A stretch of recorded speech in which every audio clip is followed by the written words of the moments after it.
ధ్యానం నిమిత్తం ఏర్పాటు చేయబడిన వాక్య భాగం యోహాను సువార్త 21వ అధ్యాయం, the book of John chapter 21. యోహాను సువార్త 21వ అధ్యాయం, యోహాను సువార్త 21వ అధ్యాయం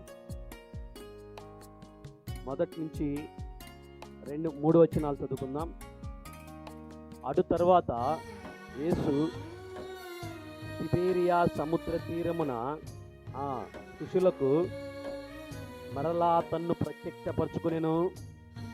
ఆయన తన్ను ప్రత్యక్షపరచుకునే విధమేదనగా సీమోను, పేతురును, దిదుమ అనుబడిన తోమాయి, గలిలయలోని కానాను ఊరివాడగు నతానియేలును, జెబెదయి కుమారులను ఆయన శిష్యులలో మరి ఇద్దరును కూడియుండిరి.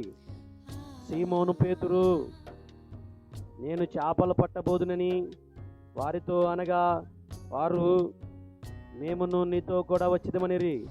వారు వెళ్ళి ధోని ఎక్కిరి గాని ఆ రాత్రి ఏమీయూ పట్టలేదు. హల్లెలూయా. దేవుడి వాక్యం ద్వారా మనతో మాట్లాడలాగిన చిన్న ప్రార్థన. మమ్మల్ని బిక్కిలిగా ప్రేమిస్తున్న మా ప్రియ పరలోకపు తండ్రి, నీ ఘనమైన శ్రేష్టమైన నామానికి వందనాలు, స్తోత్రాలు. ఈ ఉదయకాల సమయంలో చదువుకున్న వాక్య భాగం నుంచి మాకు కావలసిన శ్రేష్టమైన ఆహారాన్ని మాకు దయచేయండి. నీ కృపా కాపుదలను అనుగ్రహించి ఈ నామాన్ని మాత్రమే మహిమపరచుకొనమని యేసు అతి పరిశుద్ధ నామమున అడిగి వేడి బతిమలాడుచున్నాము తండ్రి, ఆమేన్.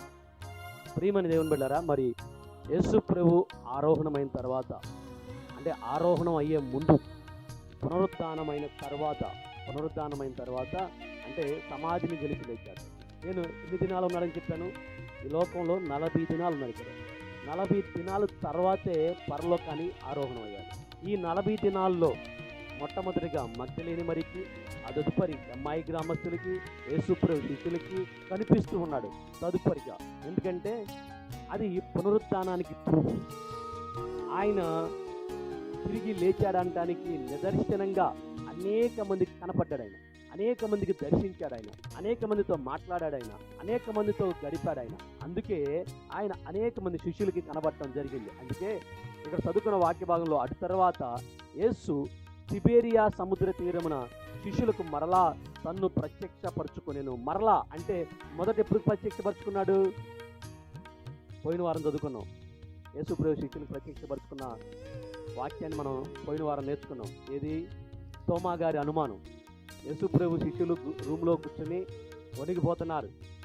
రోమా సామ్రాజ్యం సైనికులు అంటున్నారు, యేసు ప్రభు శవాన్ని శిష్యులు ఎత్తుకుపోయి యేసు సమాధి నుంచి తిరిగి లేచాడని అబద్ధాన్ని ప్రకటిస్తున్నారు. యేసు శవాన్ని దొంగిలించింది యేసు ప్రభు శిష్యులే అని చెప్పి వాళ్ళ మీద నింద మోపారు. రోమా సామ్రాజ్య సైన్యులు వచ్చి చంపేస్తారని చెప్పి ఒక రూమ్లో వాళ్ళందరూ కూడుకుని తలుపు పెట్టుకుని భయపడుతున్నారు, వణుకుతున్నారు.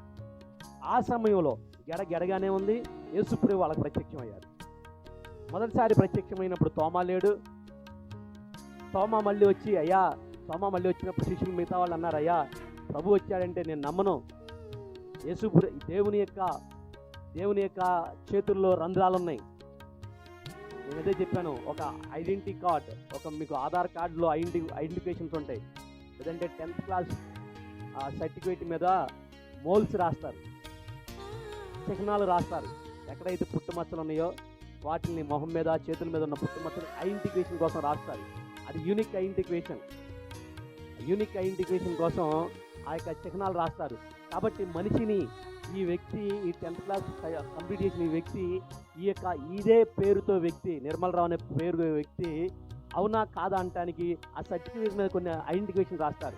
ఏ మోల్ అంది చెక్ అను, ఫేస్ అనో, ఐ అనో, లేదంటే ఆమ్ మీదనో, ఇలా చేతుల మీద ఉన్న ఆ పుట్టుమచ్చలను గుర్తుగా రాస్తారు. ఆ పుట్టుమచ్చలు అతనికి మాత్రమే ఉంటాయి. ఆ పుట్టుమచ్చలు అతనికి మాత్రమే ఉంటాయి. కాబట్టి ఒక రకమైన ఐడెంటిఫికేషన్ ఉంది. యేసు ప్రభుకి ఐడెంటిఫికేషన్ రాస్తే 10th క్లాస్ సర్టిఫికేట్లో లాగా ఆ యేసు ప్రభు కూడా ఐడెంటిఫికేషన్ రాస్తే యూనిక్ ఐడెంటిఫికేషన్ అది. మరి ఎవరికి ఉండవు. చేతుల్లో రంధ్రాలు ఎవరికైనా ఉంటాయా? అది 3 అంగుళాల రంధ్రాలు, అంత పెద్ద రంధ్రాలు ఎవరికి ఉండవు. కాళ్ళల్లో రంధ్రాలు ఎవరికైనా ఉంటాయా? ఎవరికి ఉండవు. కాబట్టి ఇది యూనిక్ ఫీచర్, యూనిక్ ఐడెంటిఫికేషన్ ప్రభుకి. అందుకే తోమా గారు శారీరకంగా యేసు ప్రభువుని గుర్తించడానికి లోకానికి ఒక బండ గుర్తు చెప్పాడు. ప్రభు పునరుద్ధారణై లేచాడనటానికి మానవులందరికీ కూడా ఒక గుర్తు ఏంటంటే, మనిషిని చూడగానే ఇగో ఇక్కడ పుట్టుమచ్చ ఉంటుంది, ఇక్కడ నలుపు ఉంటుంది, హెయిర్ స్టైల్ ఇలా ఉంటుంది, లేదంటే మొహం అలా ఉంటుంది అని గుర్తుపట్టచ్చు. యేసు ప్రభు పునరుద్ధానుడై లేచాడనటానికి బండ గుర్తు లేదంటే ఐడెంటిఫికేషన్ ఏంటంటే, ఇదిగో ఆ చేతుల్లో రంధ్రాలు, ఆ కాళ్ళల్లో రంధ్రాలు, ఇవన్నీ కూడా ప్రభువైన యేసుక్రీస్తుకి చిహ్నాలుగా మారినాయి.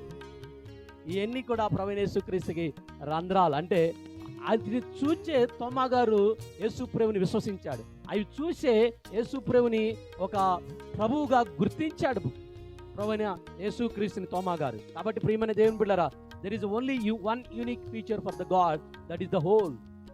చేతుల్లో రంధ్రాలు, చేతుల్లో కాళ్ళల్లో రంధ్రాలు. అందుకే తర్వాత తోమా గారిని ఆ రంధ్రాలను చూసే తోమా గారు యేసు ప్రభువుని ప్రభువునిగా గుర్తించాడు.